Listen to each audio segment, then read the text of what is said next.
Selamat datang di Keluh Kesah Reddit, di mana kalian akan mendengarkan kisah menarik dari seluruh dunia. Kali ini adalah beberapa kisah tentang malicious compliance yang singkatnya memberi pelajaran kepada seseorang yang ngeyel alias kolot. Berikut kisahnya. Cerita pertama. Tidak ada lagi makan siang yang panjang. Jadi sekitar sebulan yang lalu, aku ditarik ke kantor oleh atasan dan satu lagi bertindak sebagai saksi. Topik utama yang dibahas adalah aku mengambil 20-30 menit tambahan untuk makan siang setiap hari. Keputusan pribadi yang telah aku lakukan selama 6 tahun sekarang. Ketika aku menjelaskan kalau aku akan melakukan itu untuk mengurangi beberapa lemburanku dan menyelamatkan perusahaan sekitar 2-3 jam waktu setengah gaji, itu tidak masalah bagi supervisorku. Dia mengatakan aku harus lebih tepat waktu karena dia membutuhkan aku di kantor. Oke, itu bisa dimengerti. Aku melanjutkan dengan, baik, apakah itu berarti karena aku datang tepat waktu setiap hari, aku bisa pulang tepat waktu setiap hari? Dia tidak suka dengan pertanyaan itu karena dia baru saja selesai memberitahu kami di awal malam bagaimana segala pekerjaan harus dilakukan sebelum kami pergi.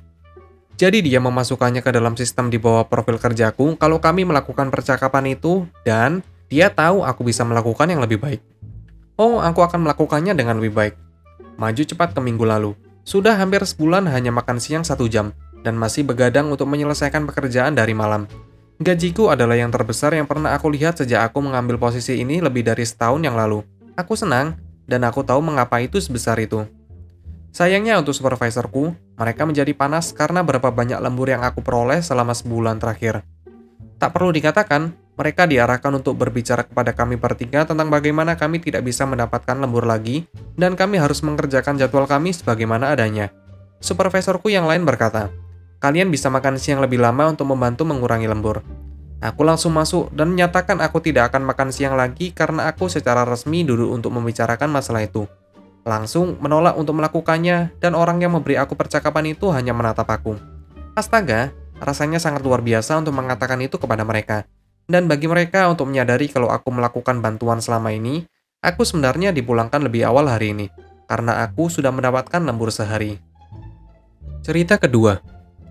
Oke, kalau begitu, kita akan pergi makan siang. Bertahun-tahun yang lalu, aku bekerja di startup.com. Aku bekerja di bagian teknik. Bertahun-tahun kemudian, perusahaan itu berkembang dan kami memiliki banyak orang baru yang bekerja di sana.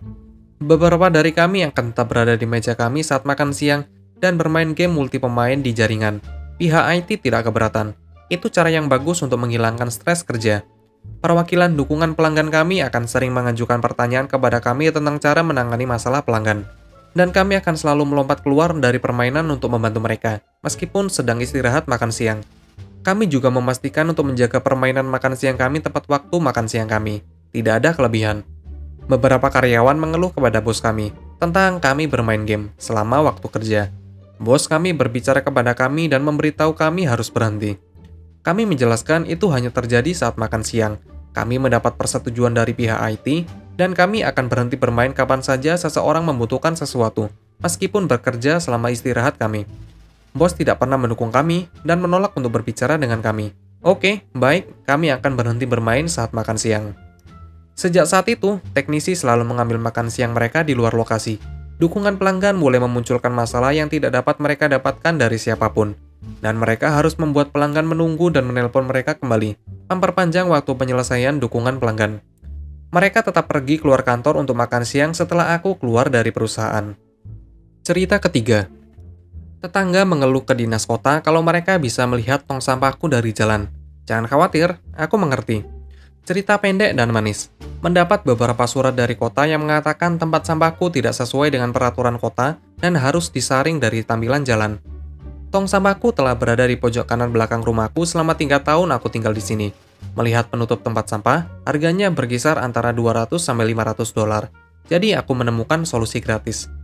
Aku membongkar meja atau bagian atas meja tua yang akan menjadi kayu bakar dan mengebornya ke sisi rumahku.